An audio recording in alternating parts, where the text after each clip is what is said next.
네, 안녕하십니까. 제15회 2022년 지역신문 컨퍼런스에 참여해 주셔서 감사드립니다. 원래 3시 전에 사전 안내를 좀 드렸어야 하는데요. 이미 3시가 돼서 바로 시작하도록 하겠습니다. 그동안 코로나19 때문에 고생 많으셨고 아직도 완전하게 해소되지는 않았지만 그럼에도 이제 우려가 있어서 이번에도 온오프라인 병행으로 진행을 하고 있습니다. 현장에 계신 발제자께서는 지금 자리에 착석해 주시고 순서대로 제가 시간 요청드리면 나와서 인사해 주시고 발표 진행해 주시면 좋겠습니다. 그리고 현장에 계시는 관객께서는 휴대전화는 진동으로 바꿔주시고 잘 경청해 주시면 감사하겠습니다. 또한 발제자나 참여자 모두 마스크 착용하시고 집중해 주시면 감사하겠습니다. 지금 3시부터 온라인 생중계로 시청해 주시는 참가자분들도 계실 것 같은데요. 들으시고 유튜브 채팅창에 다양한 의견을 남겨주시면 추후에 3개의 발표가 끝난 다음 그 질문들에 대해서 답변 드리고 논의할 수 있는 자리를 마련해 드리겠습니다. 자, 그러면 지금 참석해 주신 선생님들과 기자님들 모두 진심으로 환영합니다. 이번 일반 세션 3회 두 번째 사회를 맡게 된 저는 지역신문 발전위원회 이은주 전문위원이라고 합니다. 그래서 관련된 발제들을 살펴보면서 지금 3회 두 번째 지역 공농장 형성과 지역 언론이란 주제로는 옥천신문의 황민호 대표님, 그 다음에 전남일보의 노병화 사회부장님, 그리고 마지막으로 낭주신문의 장정환 편집국장님 3분께서 발표를 해주시겠습니다. 주제가 이제 공론장인 만큼 옥천신문 같은 경우에는 다양한 사업들, 다양한 계층의 주민들과 같이 협업해 가면서 교육부터 사업까지 제가 잠시 인사드리면서는 주간신문의 미디어 그룹화를 진행하고 계시다라고도 말씀을 드렸는데요. 그 다양한 사례가 좀 모범도 되고 또 지역의 공론장 형성에도 기여를 하는 주제로서 소개가 될 것 같고요. 두 번째, 전남일보 사례 같은 경우에는 디지털 혁신이라는 과제들도 굉장히 중요하지만 지역 신문만이 지역을 위해 기사로서 알려야 돼. 그리고 역사와 현실을 연결지을 수 있는 그런 심층 취재를 힘들게 하셨고 그 과정에서 처음에 도움을 많이 못 받았지만 실제로 보도를 통해서 관련된 피해자들이라든가 이후에 어떤 개선해 나갈 수 있는 방향들로 기자협회의 기자상도 수상한 그런 취재, 종이신문의 진정한 어떤 주제들에 대해서 사례로 말씀을 하십니다. 형제복지원 관련해서 많이 알고 계실 텐데요. 목포의 동명원 취재와 관련된 주제입니다. 그리고 세 번째, 낭주신문 같은 경우에는 군에서 지역민들이 실질적으로 고민하고 있고 해결했으면 좋은 그런 현안들에 대해서 직접 실명 제보가 어려운 경우들도 있고 또 다양할 수도 있잖아요. 그래서 그 익명으로 또 신문사에 제보도 하고 신문사는 또 그거를 개선하기 위해서 활성화시킴으로써 지역민들의 삶을 아주 구체적으로 개선해 나가는 그런 사례를 발표해 주시는 또한 아주 좋은 기획입니다. 3개의 주제 다 직접 들으시고요. 제가 너무 말씀을 많이 드렸는데 현장에서의 목소리 들으시고 마지막에 다 같이 플로어에서도 뭐 질문이라든가 이런 의견들 주시면서 두 번째 세션을 마무리했으면 좋겠습니다. 자, 좀 길었습니다. 그러면 발제자 선생님 먼저 모시겠습니다. 첫 번째 황민호 옥천신문 대표님 앞으로 나와 주시기 바랍니다. 네, 발표자께서는 20분 정도 발표를 해주실 것 같고요. 토론은 발표가 다 끝난 다음에 모아서 질문 받고 응하도록 하겠습니다.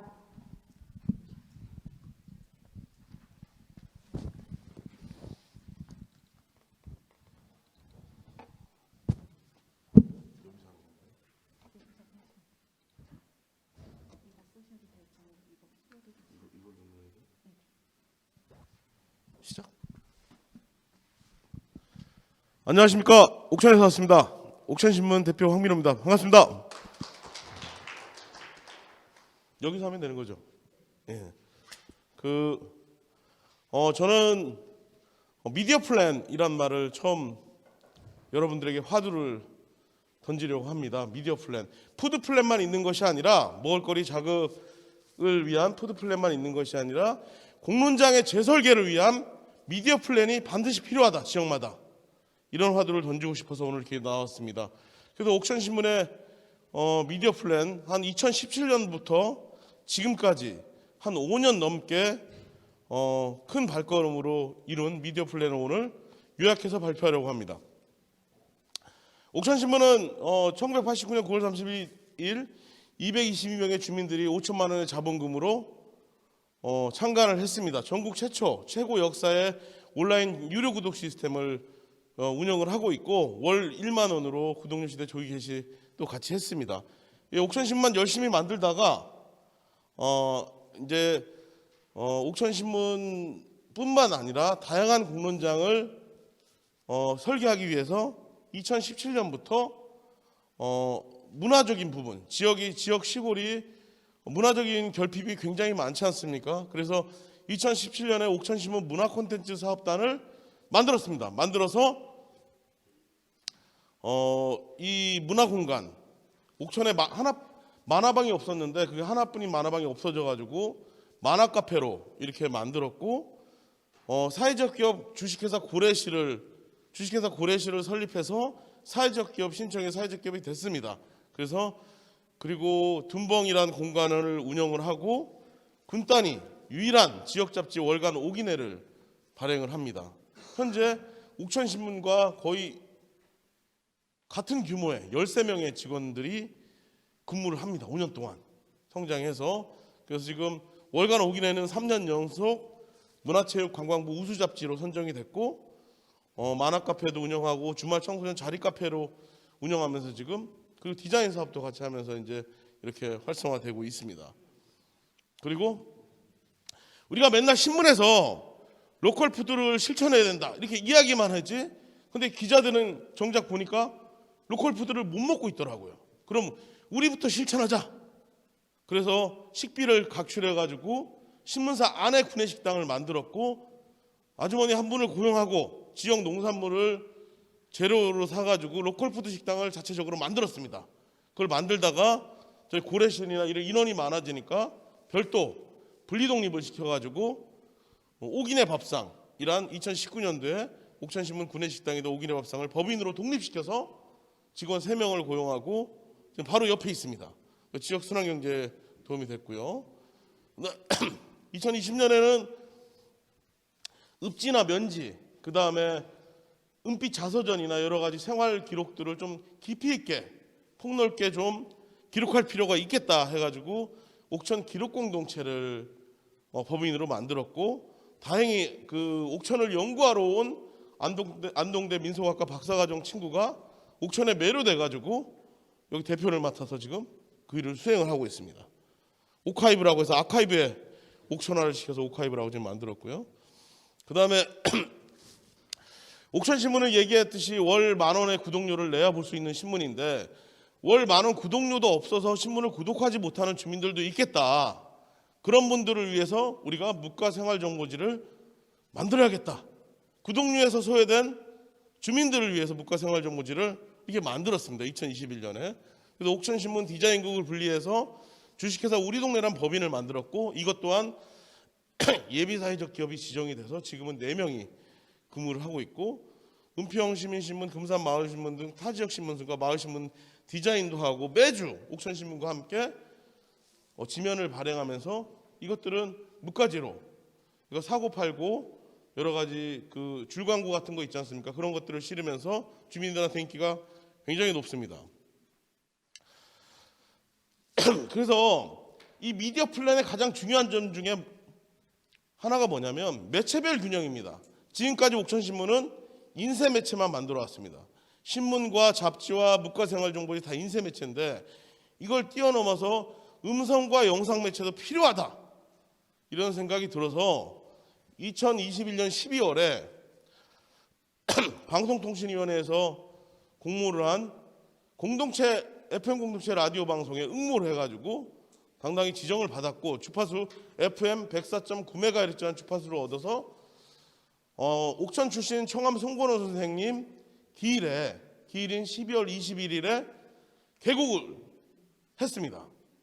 전국에 17년 만에 공동체 라디오가 허가를 했는데 유일하게 제일 먼저 개국을 해서 그날 방통위원장이 와서 이제 개국 축하 인사도 하고 그랬는데 되게 짧은 시간에 이 성공리에 개국할 수 있었던 이유는 옥천신문이 30년 넘게 갈고 닦은 유기농 토양이 있었기 때문에 가능했던 일이라 생각을 합니다. 지금은 직원 5명이 근무를 하고 있고요.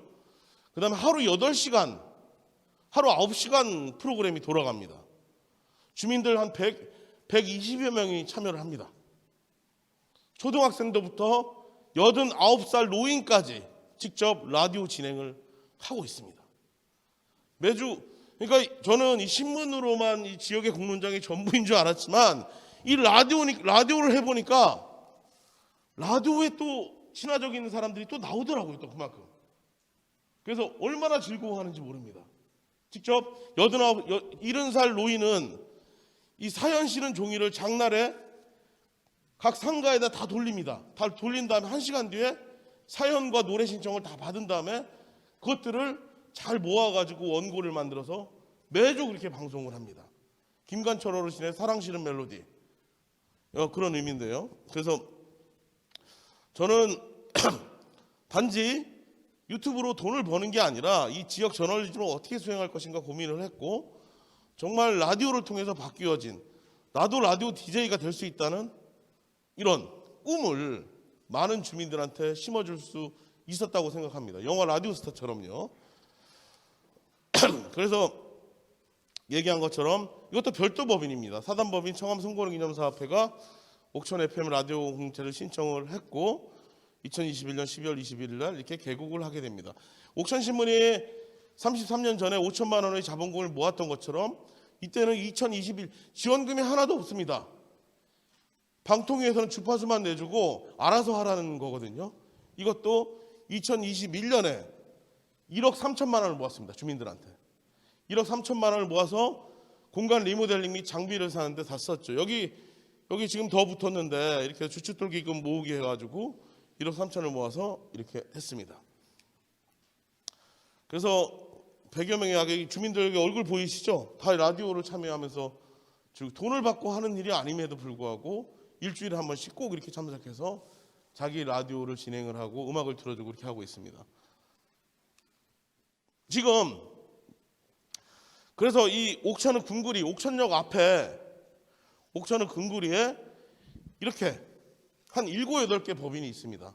옥천신문에서 5년 넘게 인큐베이팅한 여러 법인들이 여기 보시면 알겠지만 옥천 기록공동체, 옥천 FM, 고래실, 오기내 밥상, 옥천신문 우리 동네, 사단법인 커뮤니티 저널리즘 센터까지 한 7, 8개 기업이 사회적 경제를 연대를 같이 하고 있습니다. 서울 상암에 DMC가 있다면 옥천에는 OMC가 있다. 감히 이렇게 말씀드리면서 서로 옥천신문이 이 회사들의 주식을 소유하고 있거나 그러지 않습니다. 절대. 우리는 완벽하게 독립을 하고 있지만 서로 간의 신뢰의 관계로 끈끈하게 묶여져 있습니다. 그룹 총수가 아니라 각각의 독립된 기업이지만 지역의 공론장, 미디어 플랜을 설계한다는 목표 아래 같이 움직이고 있는 조직입니다. 그래서 공론장의 역할, 저는 아까 미디어 플랜의 중요한 게 매체별 균형의 하나라고 얘기했지만 두 번째 중요한 게 세대별 균형입니다. 5, 60대 남성들이 점령하고 독점하고 있는 이 공론장을 어떻게 소수자들에게 더 줄 수 있을 것인가, 이건 우리가 끊임없이 고민해야 될 문제라고 생각합니다. 그래서 일단 할머니 기자단을 만들었습니다. 노인 기자단을 만들어서 옥천 노인장애인 복지관과 함께 이게 프로젝트 사업으로 한 게 아니라 우리는 일상으로 만나야 된다. 매주 목요일 날 복지관에서 1시에 만납니다. 1시에 만나서 각자 숙제를 너무 잘 해오셔요. 원고를 각자 다 써오시고 그걸 같이 낭송하고 읽은 다음에 또 라디오도 하러 갑니다. 할머니들이 정말 기사를 쓰고 피드백을 받고 이게 70대 이상이거든요. 72살부터 89살까지 계신데 이분들이 하시는 말씀이 내가 존중받는 느낌이 든다. 이런 말씀을 해서 어제도 모임을 하고 왔습니다. 할머니 기자단과. 그러니까 다음 주 목요일도 할 겁니다. 이건 평생 같이 할 거고, 이분들한테 기사만 쓰라고 한 게 아니라 매달 원고료를 드립니다. 또 기사 한 건당 10,000원씩, 한 달에 50,000원씩 가져갑니다. 그리고 청소년 기자단을 시작을 했습니다. 청소년 기자단을 시작을 해서 청소년 기자단도 매주 만납니다. 매주 토요일마다 만나서 이 친구들은 10,000원씩 주다가 지금 기사 한 건당 20,000원씩 주고 있어요. 그러면 5건만 써도 10만 원이 나갑니다. 용돈 받는 거에 재미를 늘려가지고 계속 지속하고 있습니다. 지금. 그래서 다양한 이야기, 그러니까 노인의 관점에서, 청소년의 관점에서 본다는 거, 이런 시선을 난 배우거든요. 가령 할머니들이 얘기하는 것 중에 버스에 대한 이야기가 많습니다. 우리는 자가용을 늘 몰고 다니지만 할머니들은 버스를 타고 다니기 때문에, 걸어 다니기 때문에 버스가 우리 마을 사는 곳에 오지 않는다. 이걸 어떻게 좀 개선 좀 해줬으면 좋겠다. 청소년들은 제2마트 앞 사거리에 신호등이 없다. 보행자로서는 안전하게 좀 건널 수 있게 신호등이 생겼으면 좋겠다. 그런데 차를 타고 다니는 사람은 거기 신호등 생기면 차 밀리니까 안 된다. 절대 안 된다. 이런 주의자거든요. 근데 이게 청소년의 시선으로 보니까 또 달리 보이는 게 있더라고요. 그래서 저는 매주 이게 할머니 기자단과 이 청소년 기자단을 보면서 매일 배우고 있습니다. 그리고 또 하나, 옥천 저널리즘 스쿨을 운영을 합니다. 그래서 지금 한 3년 됐는데요. 여기는 프로그램이 없습니다. 1년 365일 연중 운영합니다. 저는 커뮤니티 저널리스트를 양성하기 위해서 이 옥천 저널리즘 스쿨을 열었습니다. 이건 지역신문 발전위원회에서 해야 된다고 생각합니다.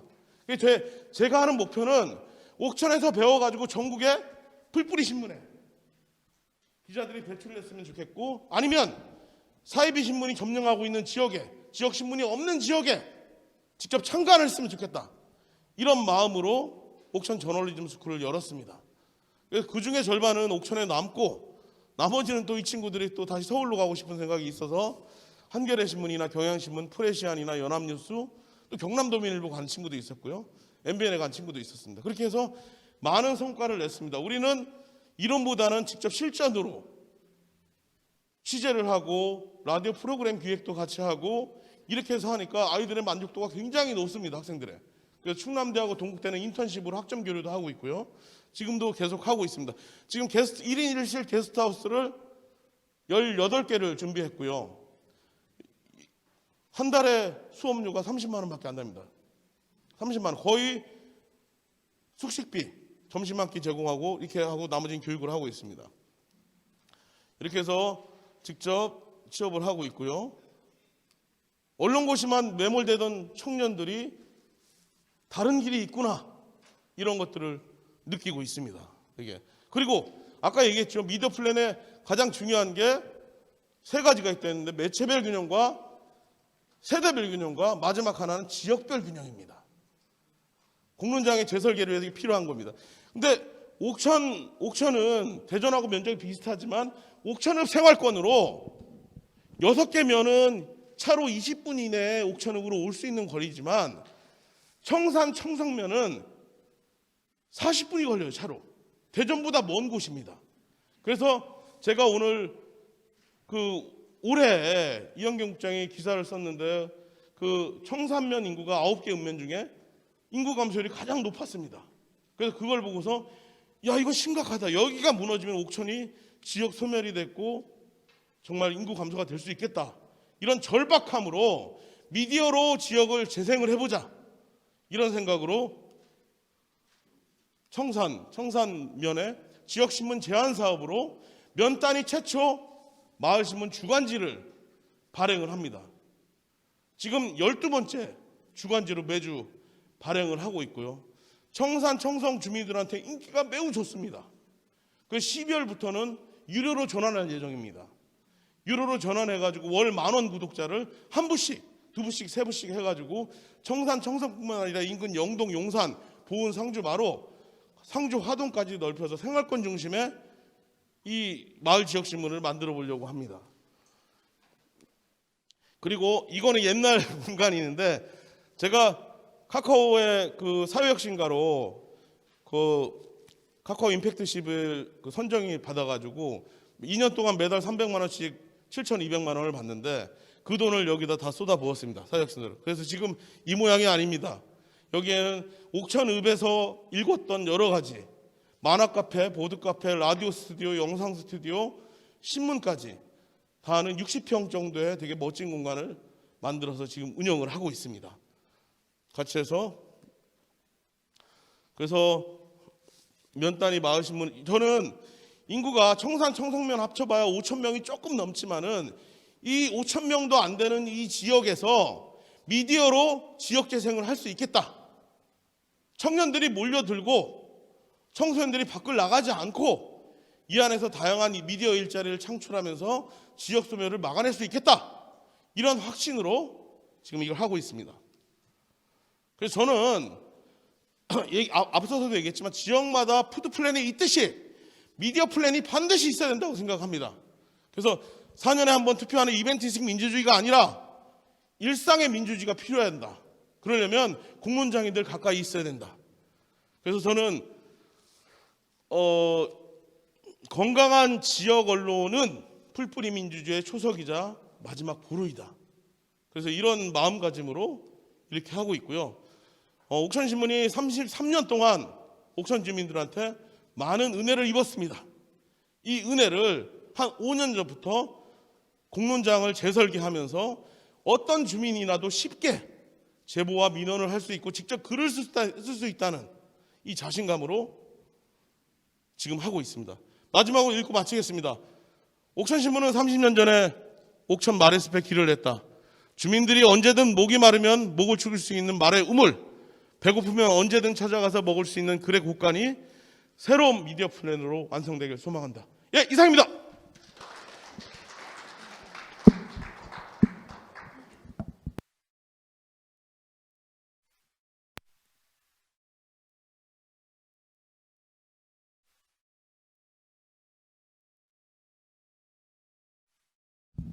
옥천신문 황 대표님 발표 잘 들었습니다. 33년의 역사만큼 제가 시작할 때는 종합미디어 그룹이다 뭐 이런 식으로 초점을 맞췄는데 정말 마지막과 처음에 말씀해 주셨듯이 미디어 플랜이라고 하는 것, 매체, 세대, 지역별 균형을 맞춰가려고 한다는 그 가치와 철학이라는 게 더 주목되는 그런 발표였던 것 같습니다. 다른 신문사들도 함께 나누시면서 앞으로의 어떤 성장과 가능성들을 논의할 수 있는 그런 아이디어와 성과를 보여주신 자리였습니다. 감사드리고요. 그럼 다음으로 두 번째 전남일보 노병화 사회부장님의 지역신문 존재 이유의 동명원 취재로 답하다 발표 듣도록 하겠습니다.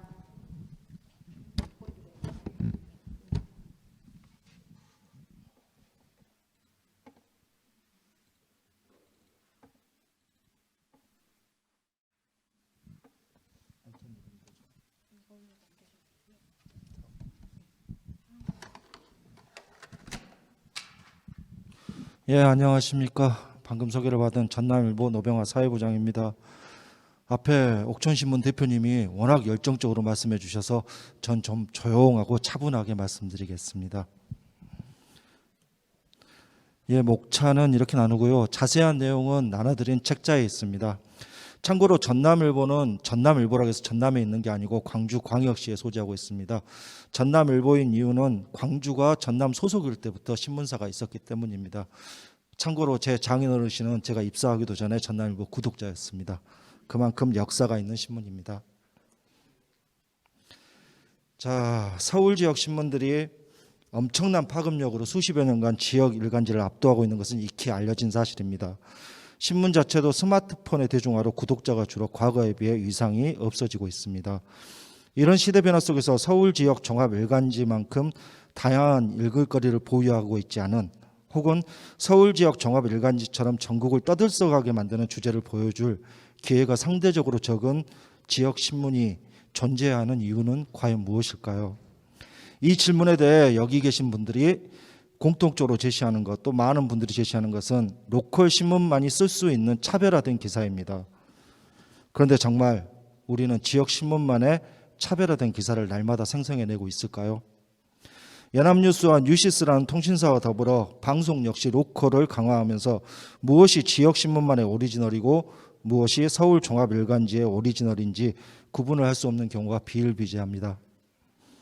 거기에 열악한 인원과 신문 환경은 점점 더 깊이 있는 기사로부터 지역신문을 멀어지게 하고 있습니다. 전남일보 역시 이런 위기에 대해 수년 전부터 깊은 고민을 해왔고 다양한 시도를 해왔습니다. 중앙지가 부르지 않는, 미디어가 하지 않는 지속 가능은 가능한가라는 유엔의 과제를 지면으로 옮겼고, 광주와 전남 사람의 얼굴을 일면에 게재하는 광주 사람들도 만들었습니다. 그 이전에는 공 프로젝트를 통해 지역을 넘어 대한민국을 아우르는 공익 캠페인을 실시하기도 했습니다. 쉬운 일은 아니었습니다. 공익의 추구는 지역신문으로부터 버겁고 이례적인 일이기 때문입니다. 다행히 그 모든 것은 성공적으로 수행했고, 그 시도들은 바로 이 자리에 지바리 컨퍼런스에서 2번의 대상을 받는 등 소기의 성과를 거두기도 했습니다. 하나, 이것만으로 지역신문의 존재 이유를 완벽하게 증명할 수는 없습니다. 2022년 들어서 전남일보는 지역신문의 존재 이유에 대해 이번에는 전공법으로 접근했습니다. 바로 신문 고유의 기능인 진실에 다가가는 깊이 있는 보도가 그것입니다.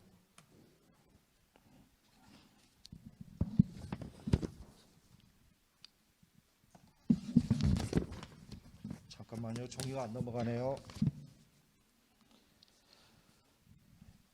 시작은 관계자의 그저 무심코 지나치듯 툭 던진 한마디였습니다. 형제 복지원 말고 광주 전남에서는 목포에 동명원이라고 하나 있네요. 라는 말. 진실화해위원회 2기가 발족하면서 지역과 관련한 새로운 것이 있을까 찾아보던 전남일보 사회부 기자는 담당자가 중얼거리듯 한 말에 순간 집중했습니다. 그것은 사회부 기자로 발령받은 날부터 귀에 못이 박히도록 들어온 모든 거대한 나무도 작은 씨앗에서 나온다는 원칙의 자동 반응이었습니다. 전남에서 가장 큰 항구 도시인 목포의 자활센터인 동명원, 곧바로 인터넷에서 검색해보니 이따금 어딘가에서 기부를 했다거나 노숙인들이 자활치료에 성공해 사회에 잘 적응했다 등의 미담 기사만 나왔습니다. 페이지를 계속 넘겨보니 2015년 시설이 횡령 등의 내용을 겪으면서 설립자 일가가 경영에 손을 떼고 실형을 선고받았다는 이야기도 보였습니다. 그러나 진실화해위가 주목할 만한 거리는 전혀 아니었습니다. 호기심은 의문이 됐습니다. 뭐하는 곳인가? 왜 여기를 진실화해위가 조사를 할 예정인가? 해당 기자는 이 의문을 사회부 회의에서 밝혔고, 좀 더 오래된 옛 기사를 찾아보자는 것으로 결론이 났습니다. 사회부 기자들은 다른 기사를 취재하는 중에도 틈틈이 조사를 시작했고, 1980년대로 거슬러 올라가서야 동명원 내 폭행치사 사건을 기술한 단신 기사 하나를 찾아낼 수 있었습니다. 신군부 시절 자활단체에서 사람이 죽었다. 처음엔 단순히 진실화해의 조사 대상이다라는 한마디가 이제는 사람이 죽은 사실로 연결이 된 것입니다. 곧바로 팀이 꾸려졌습니다. 총 3명. 당시 사회부는 사회부장인 저를 포함해서 5명이었습니다. 적은 인원이었지만 일부를 제외하고는 직접 해당 지역에 내려가 취재를 해보기로 했습니다. 그리고 그 빈자리는 사회부장과 다른 부원 1명이 기사를 쓰는 방향으로 진행했습니다. 이는 취재 범위가 광주와 전남이라고 명확히 정해져 있는 지역신문이었기 때문에 가능했습니다. 가장 먼저 해야 할 일은 1980년대 동명원에 있던 사람을 찾는 것이었습니다. 사진에 보이는 곳이 지금 현재 동명원입니다. 40년도 넘은 사건의 피해자를 찾는다는 것은 모래사장에서 바늘 찾기와 같았습니다. 진실화해위원회에 동명원 인권침해 사건을 신청했던 사람부터 만나보기로 했습니다. 또 목포 인권단체에 해당 자활센터 출신자들과 접촉할 수 있도록 도움도 요청했습니다. 그러나 두 곳 모두 아무 성과도 없었습니다. 시간은 계속 흘러 3개월이 지났습니다. 그러던 어느 날 드디어 한 명의 피해자와 접촉하는 데 성공했습니다. 타 지역에 살고 있는 그를 만났을 때 취재팀은 저에게 보고했을 때 보통 일이 아니다라고 보고를 했습니다. 취재팀이 만난 피해자는 동명원에서 나온 이후로 외상 후 스트레스 장애와 상세불명 인격 장애를 겪고 있었습니다. 그는 목포역 인근에서 공무원으로 추정되는 사람들에 의해 납치되다시피 동명원으로 옮겨졌으며 감금된 뒤 가혹행위의 표적이 됐다고 했습니다. 그는 또 관리자와 설립자 원장의 자녀들에게 두들겨 맞거나 성폭행을 당한 사례도 목격했다고 말했습니다. 제2의 부산 형제복지원 사건이었습니다. 사회부 기자들은 첫 번째 피해자를 통해 다른 피해자들도 접촉하기 시작했습니다. 그렇게 한 명씩 전국에 퍼져 있는 그들과 만났고, 흐릿했던 과거의 사건은 점점 더 선명해졌습니다. 동명원에 있었던 피해자들은 엄격한 감시 속에서 강제 노동을 했다고 공통되게 증언했습니다. 식사는 부실했으며 아동에게 주차 가혹행위가 이어졌습니다. 갓 10대에 들어선 아이들이 신축 건물을 짓는 중노동에 투입됐습니다. 바로 여러분이 보시고 있는 저 건물입니다. 무엇보다 도망가는 아이들을 다시 붙잡아 사냥개와 함께 가두거나 사망에 이르게 안매장하는 과정을 목격하거나 매장에 동원됐다는 증언도 있었습니다. 기사에 다 적지 못할 정도로 잔인하고 처참한 묘사도 많았습니다.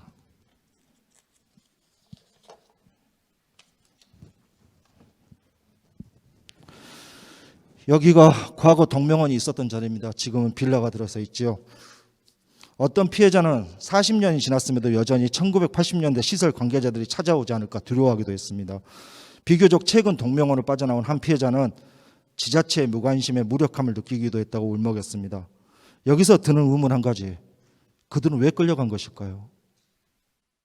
이 의문을 해소하기 위해 사회부 기자들은 더 많은 증거를 확보하고자 다시 현장으로 향했습니다. 수소문 끝에 과거 동명원이 자리했던 옛들을 찾아냈습니다. 마을 주민들이 기억하는 옛 동명원은 피해자들이 말하던 모습과 대부분 일치했습니다. 한 주민은 옛 동명원에 대해 집단 수용소 같았다고 말했습니다. 목포시에 근무하면서 자신이 직접 트럭을 몰며 불황아를 동명원에 옮겼다는 노년의 주민도 만날 수 있었습니다. 취재가 계속될수록 피해자들이 말한 납치, 안매장, 성폭행, 가혹행위의 실체는 더욱 확실해졌습니다. 여기에 동명원의 어두운 비극을 외면한 지자체의 고질적인 업무 혜택 또한 밝혀낼 수 있었습니다. 취재를 하면서 느낀 것은 목포 동명원에 대해서는 그 어떤 중앙지라고 불리는 신문, 통신사도 찾아보는 것은 고사하고 있었는지조차 관심이 없었다는 것입니다. 제보가 없는 한 그들은 우리들의 지역에 관심이 없습니다. 광주 전남의 지역신문인 전남일보만이 우리 지역에 발생한 비극적인 사건이라는 사명감으로 이 사건에 매달리고 있었던 것입니다.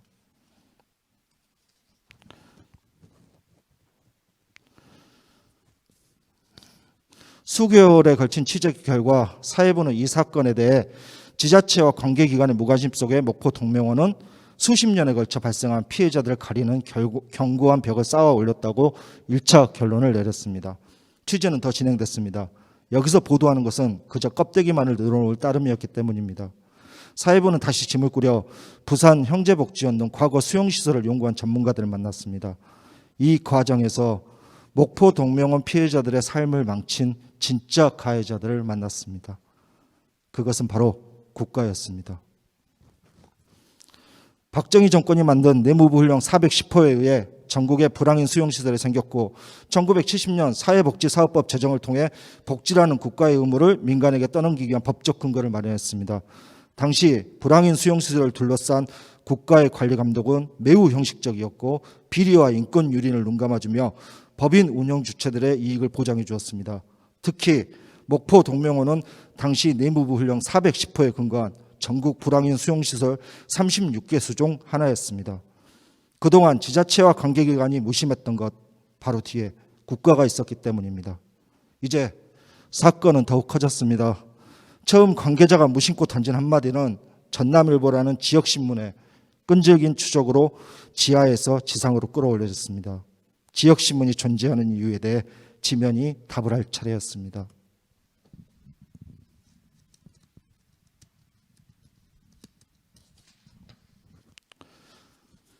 탄탄한 취재를 바탕으로 3일 연속 7건의 심층 보도를 이어갔습니다.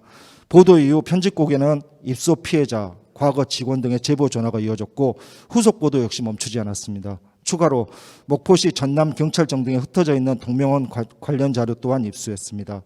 이를 통해 설립자 일가가 어떻게 부를 축적했고 시설의 성격 분모가 어떠한 과정으로 이루어졌는지도 파악했습니다. 또 무한 신축 이전 이후 2000년대까지 동명원의 폐쇄적인 운영이 계속됐다는 여러 정황에도 다가갔습니다. 이 시점에서부터 타 매체에서 전남일보의 보도를 받아쓰기 시작합니다.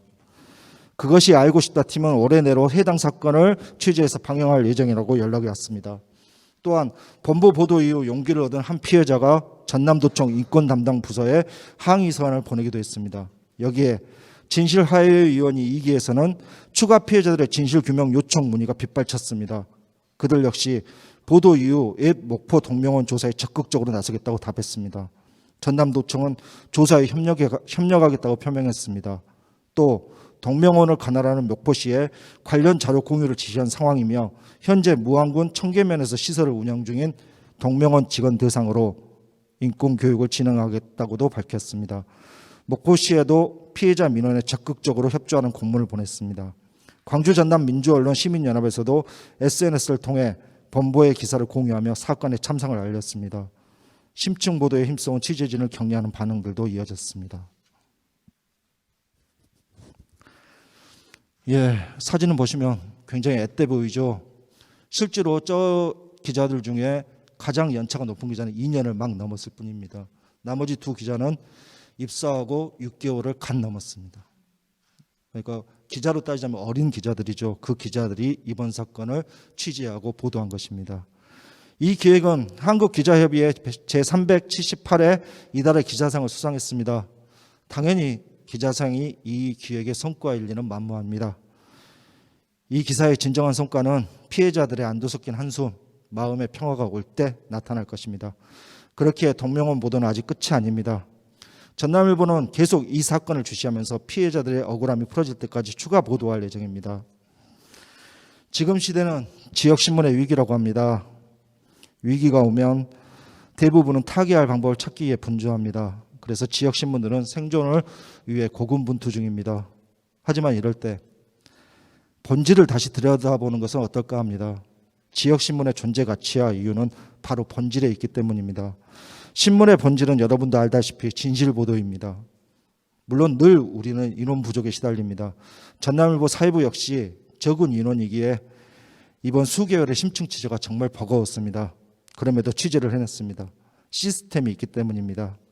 전남일보는 수년 전부터 신입 기자들의 교육을 도제식에서 매뉴얼로 바꿨습니다. 여기 보시면은 이런 책자들을 매년 만들고 새롭게 또 개정하면서 아이들을 교육시키고 있습니다. 또 각종 취재 스킬과 현장 경험 역시 매뉴얼에 따른 순차적 훈련을 감행하고 있습니다. 인터넷 대응에서부터 미디어 촬영까지 각 부서별 적응 훈련도 수습기간에 진행하고 있습니다. 지역신문의 우리의 가장 큰 자산은 기자입니다. 허나 열심히 가르친 기자가 지역 미디어에 계속 있는 경우는 드뭅니다. 결국 지역신문이 가져야 될 것은 시스템입니다. 끊임없이 기자를 교육시키고 취재를 이어갈 수 있도록 하는 시스템. 그 시스템이 있어야 진실보도와 심층기획, 나아가 지역신문이 아니면 결코 쓸 수 없는 기사 발굴로 이어집니다. 그리고 이 두 가지 이유야말로 지역신문이 있어야 할 의미고 독자들의 응원과 사랑을 받을 수 있는 원동력이 되지 않을까 감히 제시해 봅니다. 감사합니다.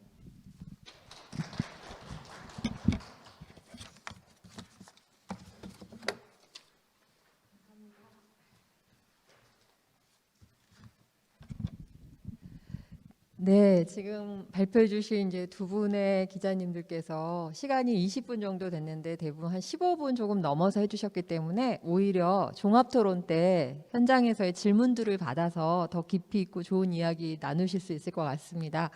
전남일보 같은 경우에는 나오셔서 말씀하셨듯이 지역과 신문이 정말 무엇을 할까? 그래서 진실에 다가가기 위한 깊이 있는 보도를 하신다고 말씀을 하셨는데요.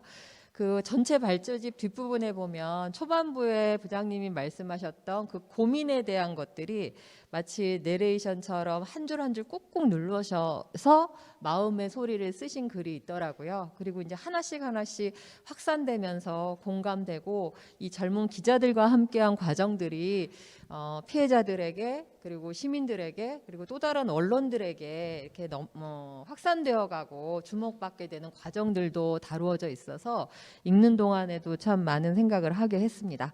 좋은 발표 잘 들었습니다. 다음으로는 세 번째 발표 낭주신문 장정한 편집국장님 모시고 말씀 듣도록 하겠습니다.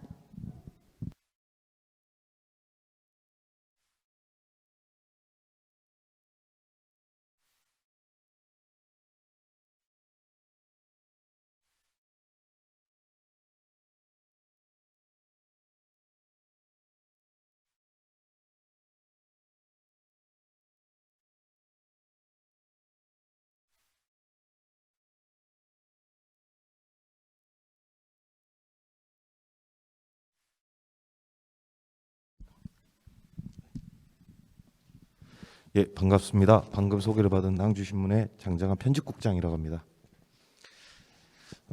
저희 이거를 준비하기 전에 PPT 자료를 했는데 좀 제목이 깨지고 그래가지고 불가피하게 PDF 파일로 한다는 점 좀 이해를 먼저 해주시기 부탁드리겠습니다.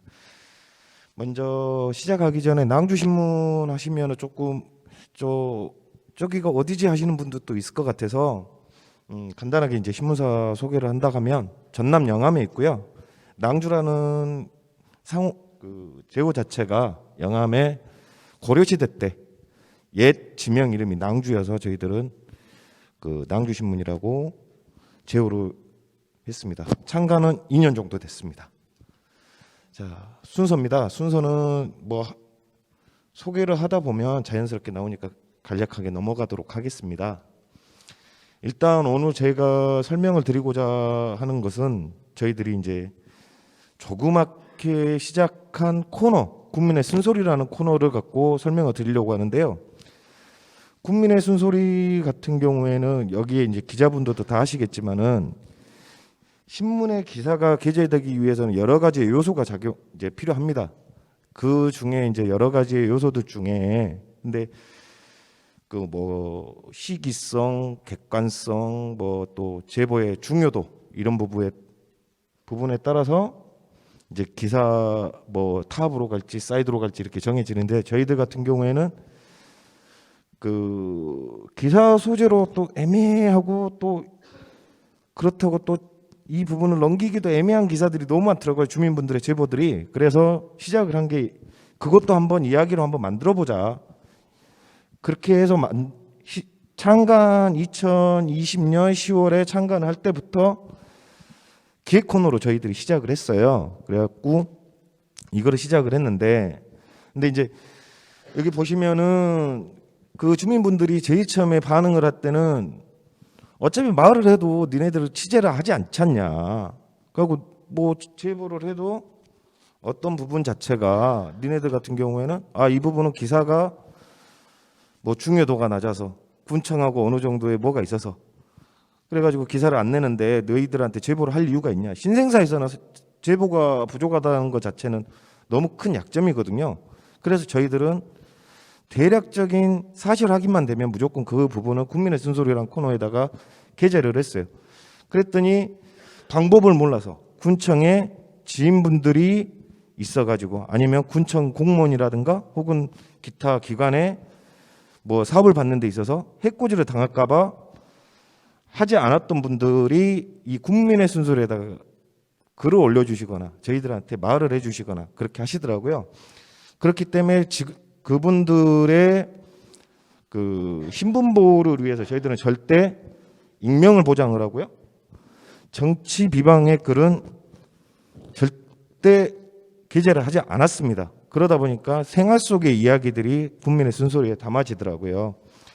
그 국민의 쓴소리의 대표적인 이제 좀 사례를 살펴보도록 하겠습니다.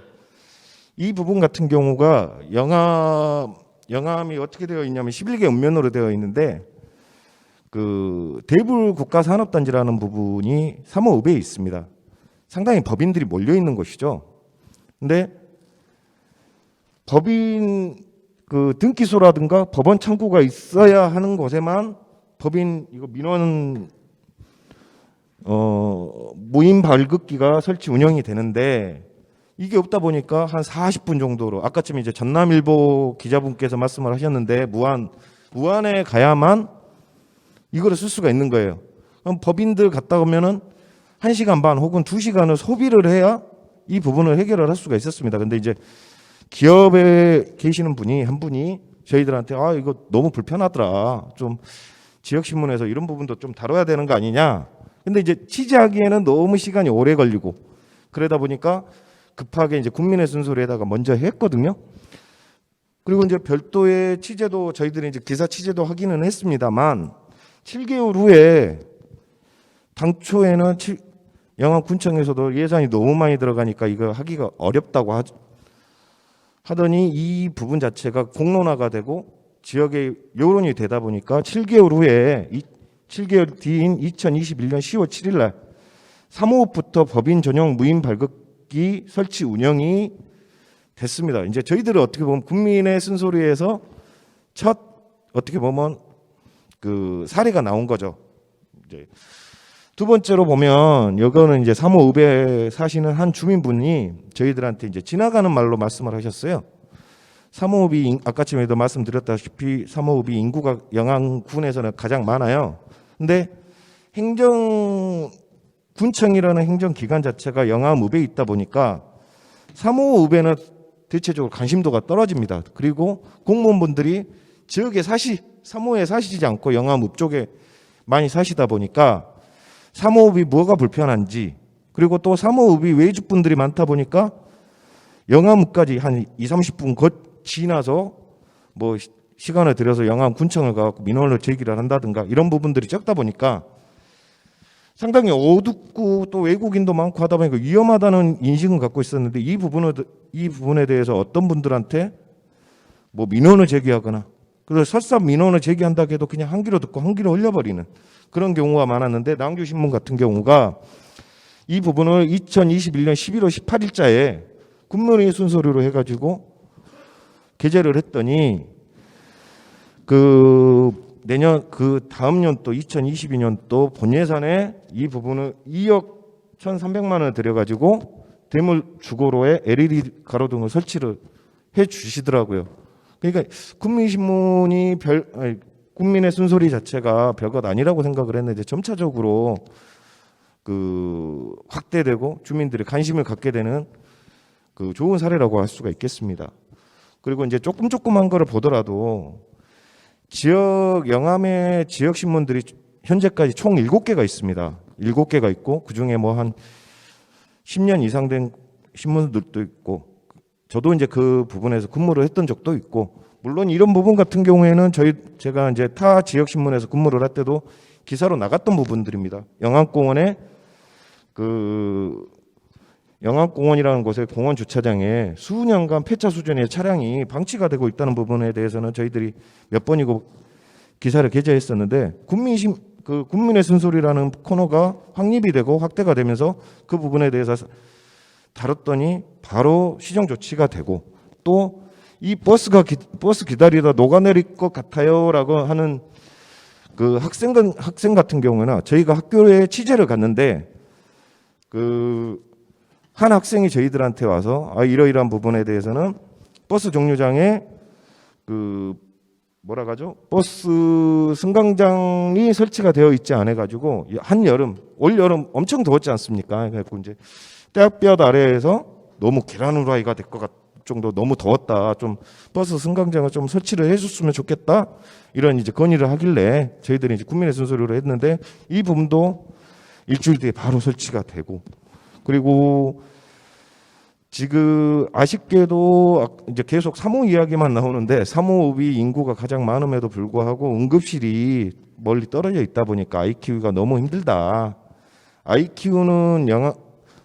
키우기 편한 영암군이 되기 위해서는 3호읍에 아이를 키우는 그 아이들 전용 병원이 있었으면 좋겠다라는 의견이 있었는데, 이 부분 같은 경우 너무 그 행정에서 병원을 유치하기도 좀 쉽지 않은 상황이고, 그렇다고 해서 또 어떤 특별한 방법이 있지는 않거든요. 그래서 어찌됐건 그 부분도 그 국민의 쓴소리이기 때문에, 국민이 필요해서 목소리를 낸 거기 때문에 저희들 같은 경우 국민의 쓴소리라고 했는데, 다행스럽게도 영암군의회에서 이 부분에 대해서 군정 질의를 하시고, 그러니까 예전에는 국민분들이 단순히 조금 보시고 많은 수준이 아니라 이제는 행정뿐만이 아니라 군의회 정치인들까지도 관심 있게 보는 코너가 됐더라고요. 그 부분에 대해서 저희들이 말씀드리고자 이 부분은 아직 해결은 안 됐습니다만 좀 가미를 했습니다.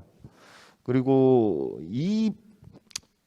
저희가 아까쯤에 이제 앞서 얘기한 거는 좀 대외적인 부분에서 말씀을 드린 거고, 대내적으로 이제 저희 내부적으로는 저희들이 처음에 시작을 할 때 국민의 쓴소리가 솔직히 통할지는 몰랐어요. 저희들이 신생사이다 보니까 좀 기고라든가 칼럼 같은 게 또 부족하고 그 지면을 좀 채우기가 솔직히 좀 어려웠어요. 그래서 이 부분을 좀 채워보고자 고민해서 만든 게 국민의 쓴소리였어요. 근데 하다 보니까 반응이 좋더라고요. 그리고 또 행정기관에서도 낭주신문이 행정기관에 딱 들어가면 제일 먼저 보는 부분도 국민의 순소리. 물론 일면이라든가 다른 지면도 또 많이 보는데 국민의 순소리에 대해서 상당히 민감하게 반응을 하더라고요. 또 자체 조사 결과에서 시골이나 농촌 지역 같은 경우에는 문맹률이 아직까지는 상당히 높습니다. 지금 뭐 자기가 군청 홈페이지에다가 민원의 글을 올리거나 혹은 또 민원을 작성을 해서 어떤 분들한테 뭐 군청 공무원들이라든가 이런 분들한테 제공하기가 상당히 어려운 구조를 갖고 있어요. 그리고 또 SNS 지금 뭐 젊으신 분들도 많이 하시지만은 인스타그램이라든가 이런 데다가 불합리한 부분을 올리거나 이런 부분은 상당히 농촌 지역에서는 활용하기 어려운 구조입니다. 그런데 국민의 순소리 같은 경우에는 고령 특히 이제 저희들한테 많은 이야기를 해주시는 분들이 글이 아니라 자기가 불편한 걸 직접 말을 해주세요. 그러면 이제 저희 기자들이 그 부분을 적어서 직접 근데 크게 바꾸지는 않습니다. 기사체라든가 이런 부분을 뭐 저희들이 수정을 하거나 하지 않고 그분들이 원래 말씀을 하셨던 부분들 그대로 담으려고 노력을 많이 하거든요. 그러다 보니까 그분들 입장에서는 상당히 반응이 좋으시더라고요. 여거 같은 경우 저희들 같은 경우에는 절대 뭐 사진이나 이런 거를 활용을 하지 않습니다. 그냥 말 그대로 그분의 의도를 그냥 있는 그대로 전달하는 것만 저희들은 이제 하는 거고요. 그리고 예전 같은 경우는 뭐 군수에게 바란다 뭐 이런 거에다가 올려놔도 답변하는데 최소한 일주일 혹은 2주일 많게는 한 달까지도 갑니다. 반응이 없는 경우도 있고요. 근데 국민의 순소리에다가 제보를 하거나 이야기를 하거나 글을 주면 일주일 안에 무슨 결과물이 나오다 보니까 공무원도 또 부담스러운 부분이 되는 거고 또 그 저희들한테 제보하신 분들한테는 어떻게 보면 좋은 솔루션을 해결을 받을 수가 있는 좀 좋은 기회가 되는 것 같더라고요. 그리고 이제 또 더군다나 익명이라 부담 없이 그 자기의 생각이라든가 의사라든가 이런 부분을 전달을 하다 보니까 상당히 좀 신생신문으로서 지역신문에 지역시민들한테 고마운 신문 혹은 사랑받을 수 있는 신문으로 빠른 시일 안에 자리를 잡을 수 있었던 큰 저희들한테는 진짜 효자 같은 코너가 아니었는가 저희들은 그렇게 판단을 하고 있습니다. 이거 보면 저희가 10월 20일자에 100호를 발행을 했는데요. 여기 이제 뭐 옥전신문이라든가 33년 된 신문에 비하면은 턱없이 이제 역사가 짧습니다만 지금 이거 같은 경우는 91호까지 저희들이 이제 통계를 내놓은 겁니다. 보면 총 91건의 작은 이제 국민의 순소리가 있었는데 보면 쓰레기 등 생활 민원 자체가 상당히 많았고요. 그리고 그 다음으로 행정 업무 처리본만 그러니까 이제 좀 행정에서 좀 행정 서비스가 좀 안 좋은 점 이런 부분들이 많았고 전동 킥보드 등 안전 관련된 국민의 순소리도 많았습니다. 그리고 버스 및 택시 대중교통 관련된 그런 국민의 순소리 이런 부분이 있었는데 총 91건 중에 한 10여 건 예를 들면은 법인 업무 무인 발급기라든가 황사철 학교 주변 살수차 운행, 버스 정거장 그늘막 설치, 아파트 주변 가로등 설치 같은 부분 같은 경우는 이미 이제 해결이 됐고 일정 부분에 대해서는 좀 또 논의가 진행이 되고 있는 상황입니다. 그러면 대략적으로 한 10% 조금 넘는 해결인데 국민의 순소리가 신문 지면에서 차지하는 비중은 한 10줄 내입니다. 보통 여기 이제 계시는 분들은 다 알겠지만은 사회면이라든가 또 일면 기사들을 보면 그 비중 자체가 상당하잖아요. 근데 국민의 순소리가 차지하는 비중은 한 10줄 내외인데 10줄 내외의 기사가 나갔음에도 불구하고 한 10여 건 정도가 해결이 됐다 하면 상당한 효과가 있지 않았는가 저희들은 그렇게 이제 판단을 하고 있습니다. 이게 지금 국민들 처음에는 작은 목소리로 시작을 했습니다. 근데 쌓이고 국민들이 이 부분에 대해서 또 호응을 해주시고 관심을 가져주시다 보니까 지금은 단순히 국민의 쓴소리가 작은 소리가 아니라 어떻게 보면 국민의 큰 소리가 되어가고 있다고 저희들은 판단을 합니다. 그리고 이제 몇몇 분들 같은 경우 저희 이제 낭주신문을 많이 읽어주시고 사랑해주시는 몇몇 분들 같은 경우에는 다른 지자체에서 그 배포하는 보도자료 천편일률적으로 어떻게 보면 게재가 되고 있는 보도자료를 쓰는 그런 보도 기사들보다 오히려 몇 줄 안 되지만 좀 국민의 쓴소리가 오히려 더 보기도 좋고 재밌다. 그리고 우리 생활에 너무 유용하다라고 말씀하시는 분들도 계시거든요. 그런 말씀들이 어떻게 보면 저희 낭주신문이 어려운 환경 속에서도 조금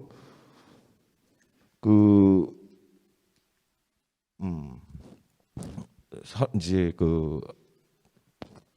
버텨나가는 어떻게 보면 자양분이 되고 있지 않는가 저희들은 그렇게 생각을 합니다.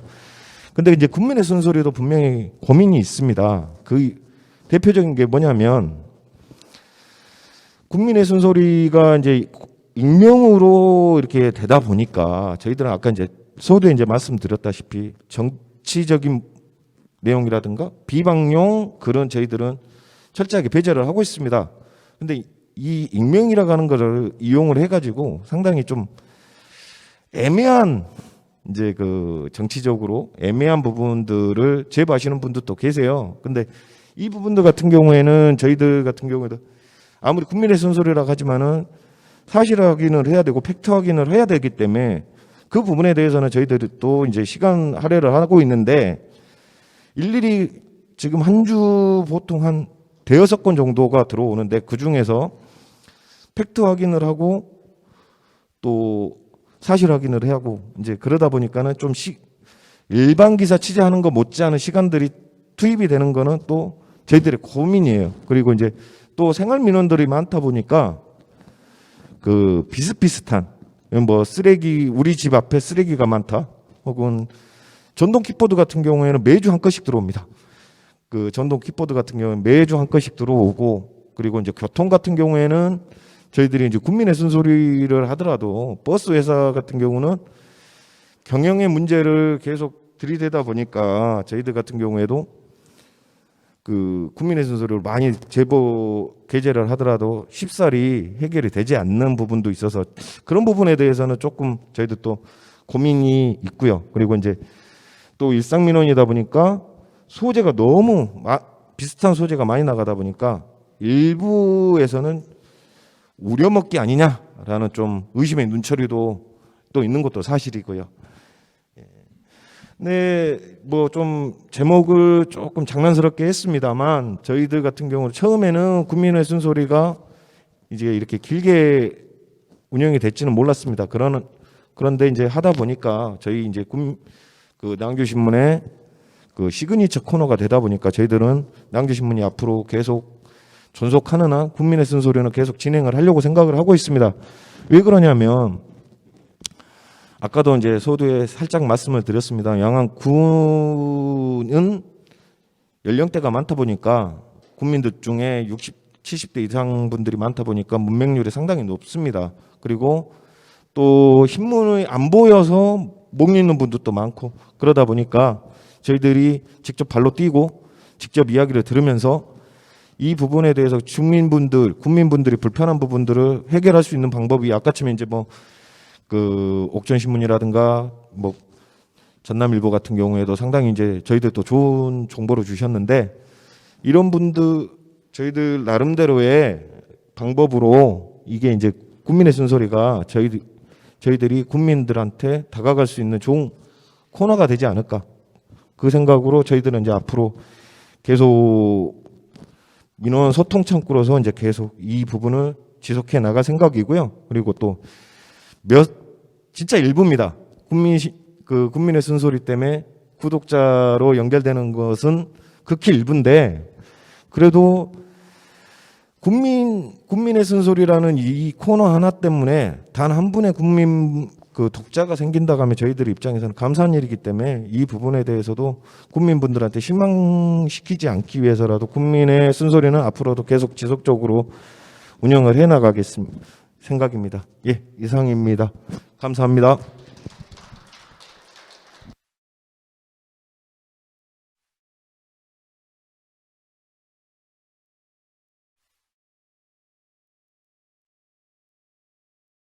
발표 낭주신문 창간 2년 된 새내기 신문이었는데요. 굉장히 의미 있는 성과들을 기본인 환경감시 기능이 생활의 변화 또 정책의 변화를 이끌어냈다는 면에서 아주 의미 있는 발표셨다고 보고 또 마지막에 지금 겪고 있는 과도기적인 어려움까지도 말씀을 해주셔서 굉장히 또 이런 본연의 기능을 하면서 개선과 앞으로의 과제까지도 알 수 있는 발표였다고 생각을 합니다.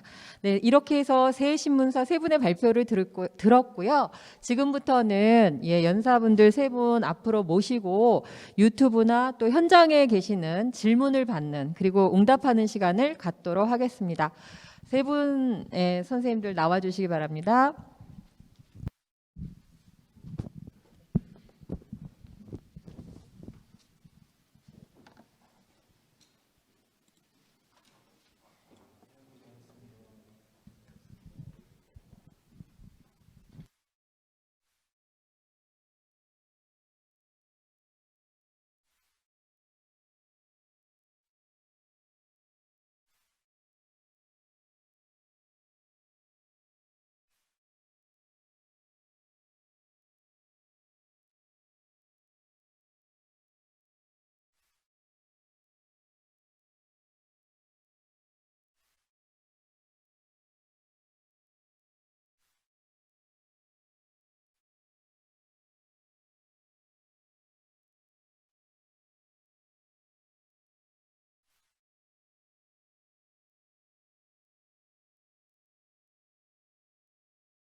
손들어 주시면 제가 진행하도록 하겠습니다.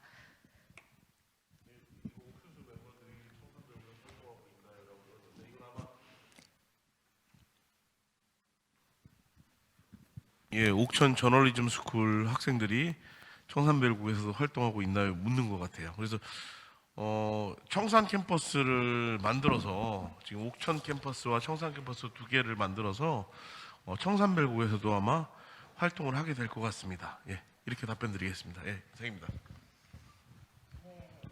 감사합니다. 혹시 그러면 지금 플로어에서 세 분 발제자께서 다 20분 이내로 발표를 해주셨기 때문에 충분히 질의와 답변이 가능한 시간이 주어졌어요. 구체적으로 또 이렇게 들을 수 있는 기회가 많지 않기 때문에 여러 질문들 해주시면 좋을 것 같습니다. 먼저 어떤 분들이 진행을 해 보실까요?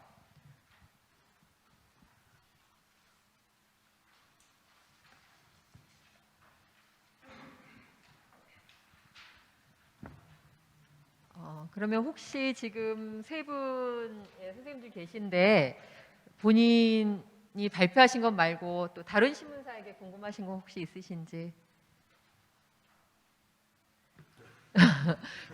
자, 그러면 네, 알겠습니다. 그러면 일단은 조금 더 살펴보시고 질문하실 수 있는 시간을 드리고요.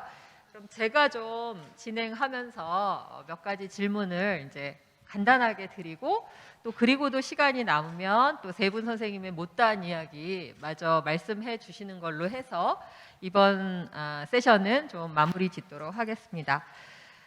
먼저 황 대표님 같은 경우에는 이제 듣다 보니까 굉장히 다양한 일들이 뭐 말씀하신 대로 매체도 그렇고 세대도 그렇고 어떤 사업적인 성과도 있고 교육도 하고 굉장히 다양한 것들을 하고 계신데 이 중에서 좀 가장 좀 집중하고 있는 것, 그 다음에 지금 이러한 사업들을 전체적으로 운영하시다가 또 새롭게 구상하고 있는 게 혹시 있으신지 집중하는 거 물론 다 중요하다고 생각이 드는데요. 그렇게 한 두 가지만 말씀해 주셔도 좋은 것 같아요. 네.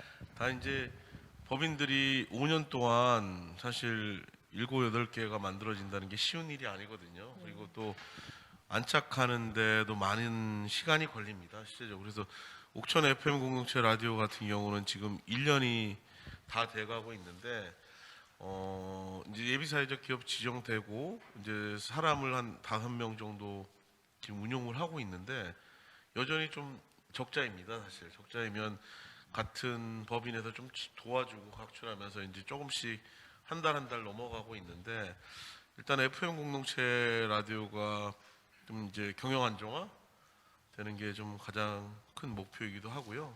또 청산별곡도 공간 만들어 10월 10일 날 공간 개소를 했거든요. 그래가지고 청산 면 지역의 이제 주민들한테 조금씩 알려지고 있는데 거기서도 좀 라디오 방송이든 영상이든 좀 활발하게 좀 진행이 됐습니다. 1년 동안 1, 2년 한 1, 2년은 지나야지 이게 뿌리 내리고 조금씩 커가더라고요. 그래서 1, 2년이 되게 중요한 시기라고 보고 같이 어떻게 하면 돕고, 그러니까 보충성의 원리로 이게 간섭하지 않게 지원하는 방법을 같이 고민하고 있습니다. 예. 감사합니다. 다음으로는 이제 전남일보 노 부장님께 여쭤보는데요. 저는 사실은 이달에 기자협회에서 주는 이달의 기자상 받았다고 이제 보고 또 그래도 이제 부장님도 젊으시지만 그 같이 취재한 기자들이 그렇게 젊은 사회부 경력이 길지 않은 기자들이 그 일들을 맡아 했다는 게 오히려 굉장히 인상적이더라고요. 그러니까 젊은 기자들이 이 어려운 주제이지만 함께 참여하면서 보도도 되고 수상도 했지만 가장 좀 공감했다고 할까요? 아니면 또는 반대로 이 취재가 갖는 어려움은 또 뭐가 있었는지 얘기 들은 게 있으시면 좀 말씀해 주셔도 좋을 것 같습니다. 네, 뭐 사회자님 말씀처럼 젊은 기자가 아니고 어린 기자죠. 어린 기자, 이제 기자로 따지면. 전남일보의 경우는 기자 훈련을 굉장히 엄격하게 합니다. 아까 전에 말씀드렸처럼 매뉴얼에 맞춰서 시스템적으로. 그래서 저희 신문 기자들을 노리는 중앙신문들도 굉장히 많습니다. 실제로는 저희 많은 후배들이 또 중앙지로 갔었고요. 그만큼 엄격하게 훈련을 시키고, 훈련을 시키면서 저희가 항상 주문하는 게 있습니다. 본질과 질문입니다. 어떤 대상을 만났을 때 왜라는 질문이 없으면 기자가 아니고, 기자는 쓰는 직업이 아니라 잘 듣는 직업이다, 또 잘 보는 직업이다, 엄격하게 가르치고 있어서 이번 취재 내에서도 많은 걸 더 보고 들으려고 노력했기 때문에 7편에 3일 동안 그 기사가 나오지 않았나, 그 나름대로 굉장히 열심히들 한 것 같습니다.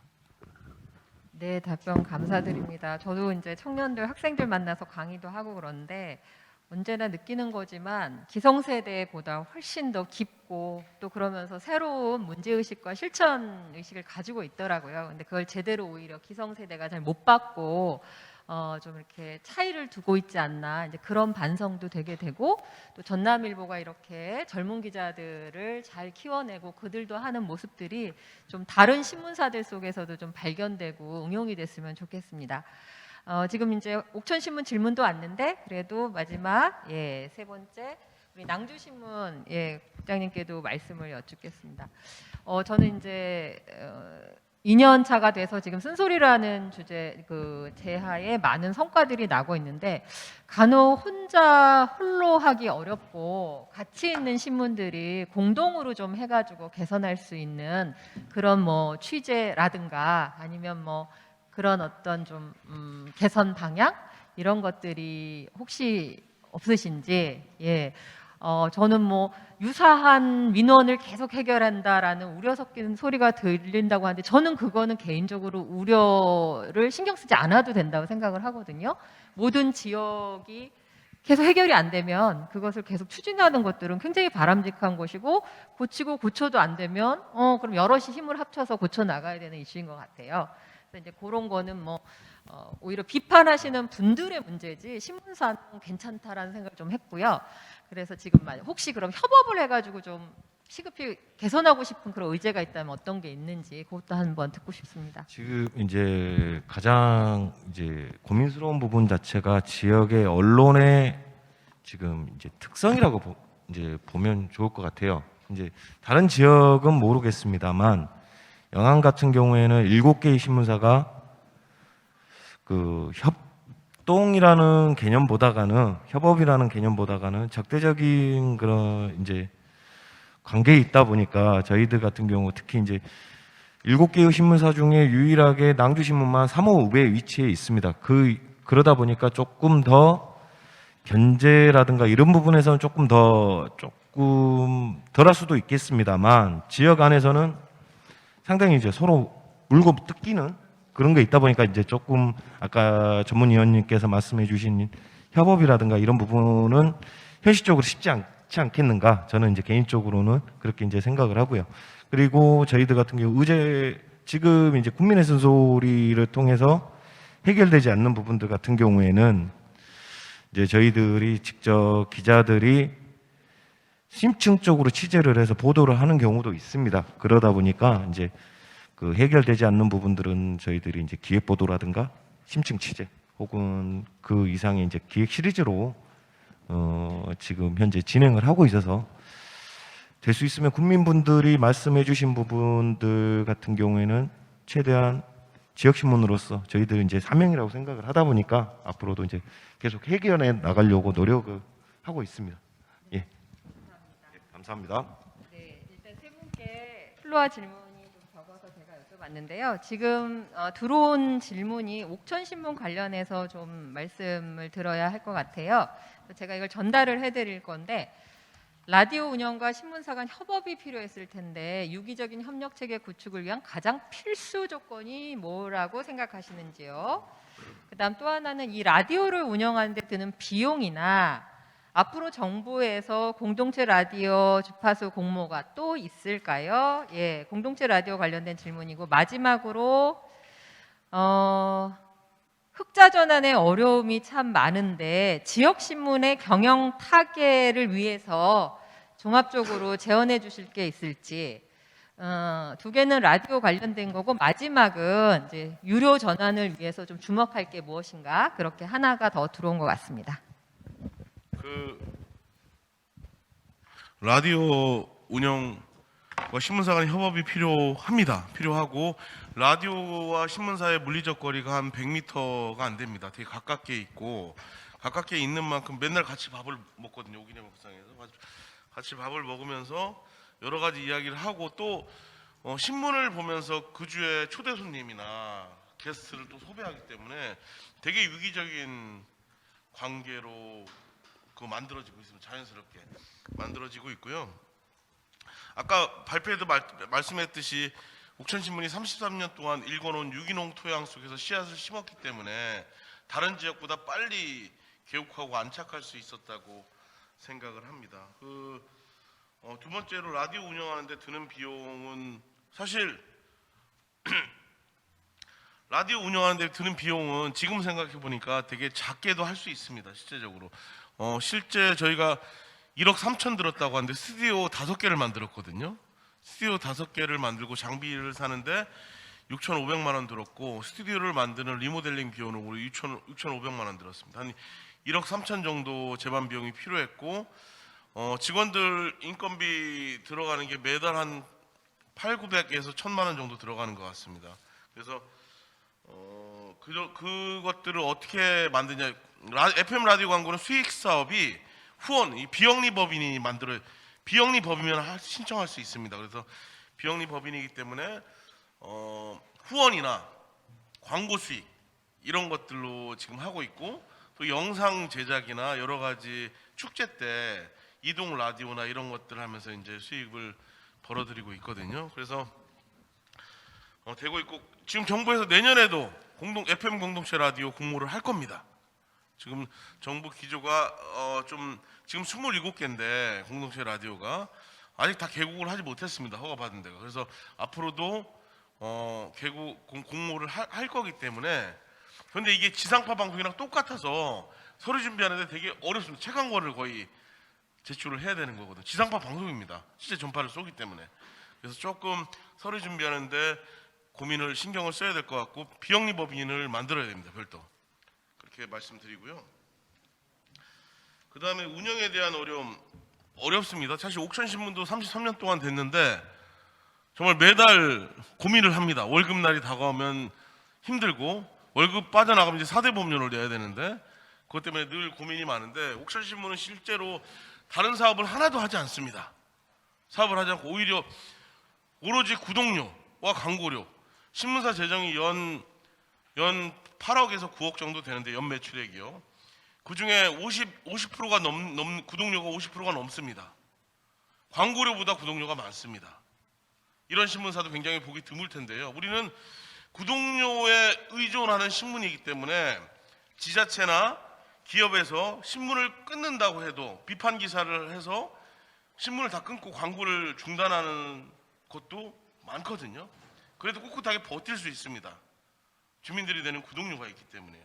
그래서 저는 청산배국도 마찬가지지만 이 컨텐츠에 대한 유료화, 맨날 3-4개씩 쏟아지는 보도자료에 의존하지 않고 정말 땀내고 주민들을 직접 만나면서 밀착하면서 독창적인 콘텐츠를 계속 생산해 낸다면 저는 구독료로도 충분히 버틸 수 있다라고 생각을 합니다. 콘텐츠에 대한 비용을 우리는 받아야 된다고 생각을 합니다. 이거에 저는 굉장히 비판적인 게 네이버에 입점하고 유튜브에서 구독자 많이 늘리고 뷰수를 많이 늘리는 지방 일간지들이 대부분 많이 그렇게 하고 있는데 거의 지역 콘텐츠가 많이 없습니다. 연예인 짜깁기 뉴스로 해가지고 이 클릭수 올리고 구독자 수 올리는 것들이 무슨 의미가 있을까?